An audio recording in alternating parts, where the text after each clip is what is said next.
Մենք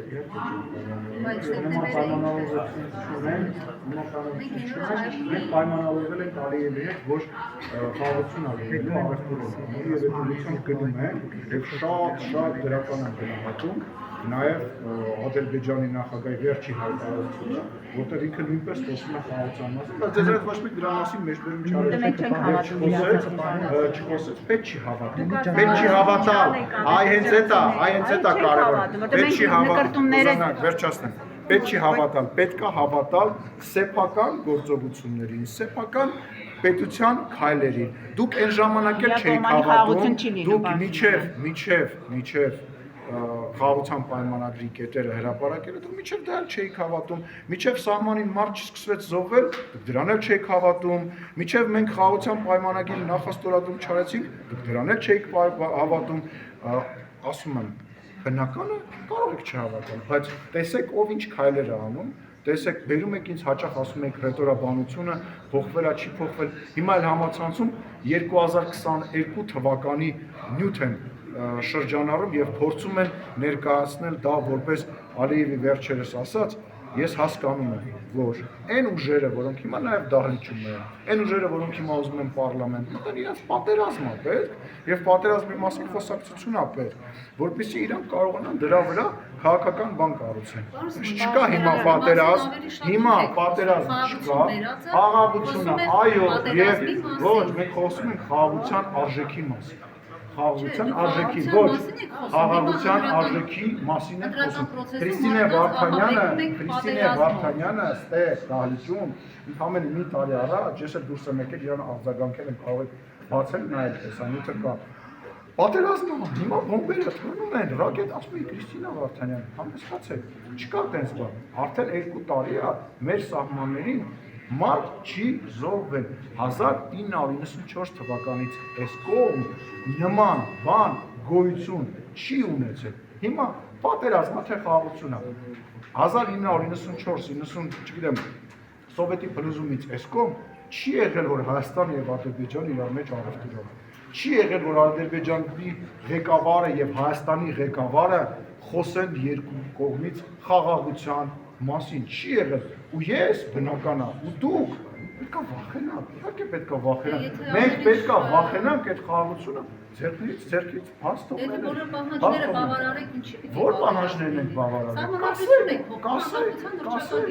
Լսեք, դա մեր սահմանության փոփոխության ծրագիրը եղել է 2020 թվականին։ Հռչակագիր չէր եղել։ Մի պատասխան։ Եղել է որ ես բան, եղել է բան, որ ես չպատասխանեմ։ 5 տարի ես դեր հարցերի պատասխան։ Ես եմ հետ գալի ասեմ, այն բառն եմ ասեցիք պատասխան։ Հիմա թող հռչակագիրն է կարադառնամ, ժամանակությունն է կարադառնամ, հետո միացել հարց կտաս կարելի ջան։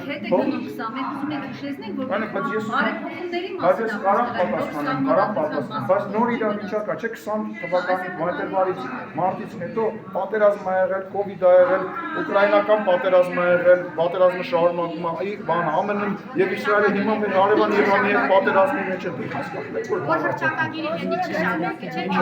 Հռչակագիրը չլինի ձեր նկատմամբ։ Ես կարամ ես պատասխանեմ։ Նոր իրավիճակը պարտադրում է նոր լուծումներ։ Եթե դու սկսում ես դահոկներ քշել, դու պետք է սկսես նաև այդ կանոնները պահել, որպեսզի չգնես գլուխը չջարդես։ Հայաստանի Հանրապետությունը տեղի ունեցող իրավիճակում, որտեղ հիմա մարդիկ կան, որ 3-րդ համաշխարհային պատերազմ են ասում, իրաց դերն է բանանում, որ լավ չի, որ Հայաստանի Հանրապետությունը հիմա որևիցե process-ի մեջ, որտեղ պետք է մեր երեխաները զոհվեն, չկան։ Վատ է դա։ Ես կարծում լավ է։ Մեզանից չկապված։ Լսեք, լավ է, թե վատ է, դա իրականություն է։ Ուրեմն կրկնում եմ, լավ է, թե վատ է, դա իրականություն է, որովհետև դուք բոլորը իմ հետ միասին ստեղծել ենք մի պետություն, ստեղծել ենք մի հանրություն, մի խոսույթ, որտեղ մեր ընդդիմությունը մտածում է, որ ինքը պետք է պահանջատիրական բաներ առաջ քաշի, քաղաքական պահանջներ քաշի եւ դրանով գա քաղաքական օրակարգ։ Մենք ենք մեղավոր, մենք վերել ենք մեր բևեռացումն հետ ենք արել։ Այո, Հայաստանի Հանրապետության գործող իշխանությունը քաղաքացիական պայմանագիրը խաղաղության կուսակցությունը եւ այո մնացածը դրանք մեծամասնությունը հիմնական ընդդիմադիր դերակատարները դրանք պատերազմի կուսակցությունը հիմա իրողությունը դա է եթե մարդիկ կրկնում եմ ասում են որ իրանք պահանջ պետք է ներկայացնեն եւ այս քառակուսի կիլոմետրից դուրս իրանք պետք է չդուրս գան դա կոչվում է պատերազմ անունը ինչ ուզում եք դրեք հիմա այդ ինչ է զուգում այսինքն ինչ պետք է ես ասեմ որ այդ տրամաբանության մեջ չտեղավորվեմ ես չեմ հասկանում ես մեղավոր եմ որ Ռոբերտ Քոչարյանը դրա մասին է խոսում ես մեղավոր եմ որ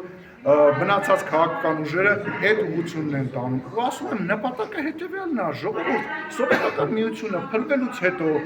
սովետական միությունը փլվելուց հետո բոլոր տեղերում Միջին Ասիայում Ուկրաինայում եւ մեր տարածաշրջանում թողել է չլուծված սահմանային հարցեր մեզ էլ ասել է դուք այս որ ապրում եք Հայաստանի Հանրապետությունում դուք միշտ երազեք որ ձեր տունը մենակ ստեղ չի ընդեղել է ձեր տունը ընդեղ մենք էլ ձեզ տիրություն կանենք որ մենք միշտ կախված ըլնենք իրանցից մենք իրանցից միշտ կախված ըլնենք այս ես հեծանիվ չեմ հորինում եւ այո կա պատերազմի կուսակցություն կա խաղաղության կուսակցություն եւ այո 2026 թվականի ընտրությունների ամսի 7-ի ընտրությունը լինելու է խաղաղության եւ հնարավոր պատերազմի մասին։ Էլի բան է կարելի է ասել։ Նկարիչ է նա